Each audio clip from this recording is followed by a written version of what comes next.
Haleluya! Basi ni wakati huu mzuri tena nikiwa niko kwenye mazingira ya Isyesye haya. Nimetoka kwenye shughuli sasa, kama unavyoona kwenye shughuli hii hapa Isyesye. Tumefundishwa sala na kazi. Mchungaji Mbarikiwa Mwakipesile amenifundisha sala na kazi.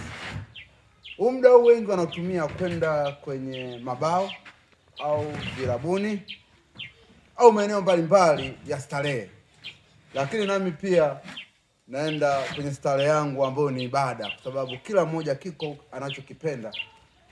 Nimetoka kazini sasa, muda huu naenda mazingira ya ibada. Unajua, ibada ni kitu ambacho kinamfanya mtu asiwe wa matukio, lakini sehemu za starehe asilimia kubwa utakapokwenda, mimi naamini utakutana na matukio mengi, au utakutana na vituko vingi, wakina dada kuvaa uchi, watu kupigana chupa za bia.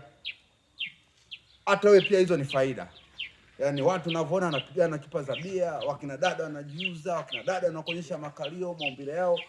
Lakini mimi naenda sema ibada inayonifanya ufahamu wangu tulie kabisa. Kwa hiyo sala na kazi, kwa kila mmoja anakipenda kitu kinachompa raha.